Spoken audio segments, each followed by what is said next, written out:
The House of the Dead.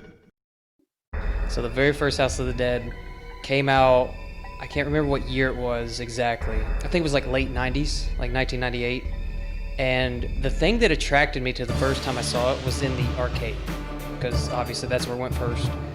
And it was so cool. Like, it was one of the few games that the screen was massive. And the artwork on it was really like, it just brought you in. You know what I'm saying? You go to the machines, you're looking around, all of them look kind of small, and then you just see this giant, big gargoyles on the side. There's these giant tombstones where the guns are in it, and it was just impressive, and I'm like, what is this? I really, really wanted to play it, but I was broke at the time because I didn't have a lot of money, and that was one of the most expensive ones in there. Like one time, it was $1.25 or something. So I didn't play it a lot just for that reason.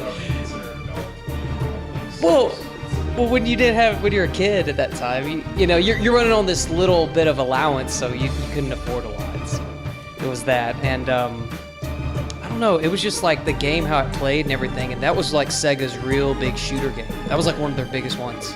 That's one of the few cabinets that I really just, when you walk in, it has that presence to it. The first one, unfortunately, it only came out for Sega Saturn.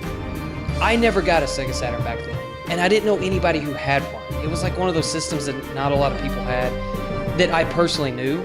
So when it came to the console stage, I never really got the chance. So it was like definitely an arcade only. Now when 2 came out, 2 had more success than 1, I think. They just updated everything. It was everywhere. That cabinet was a lot of places.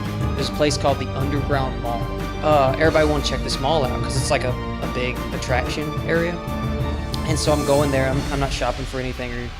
And then I see they have arcade, and that's when I walked in there, and I remember playing the game. And I was having a lot of fun playing it, and I was like, man, this is awesome.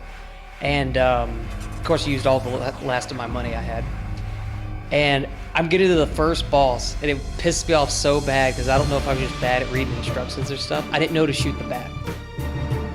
So I'm shooting the main guy like 50 times with the gun. I'm like, barrel after barrel, and he's not dying, and the bar's not going down. I'm like, how do I beat this? I don't understand, and I lost.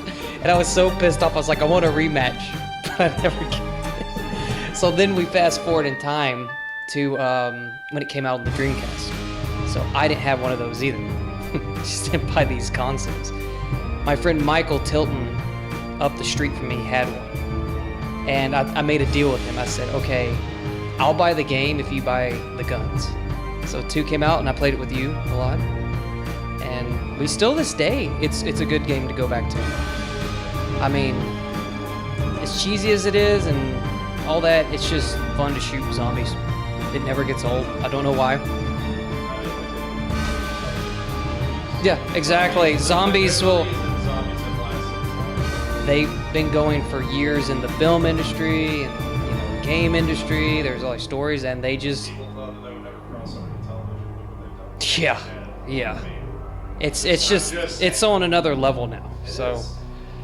But yeah, that's the House of the Dead story in a nutshell. I own both of those, and like I said, I think they made up to 4. I played 3. 3 actually had shotguns. Played that with you briefly, and then 4, I never touched it. But one day, if I have a chance, I'd like to collect them all just for the sake of having them.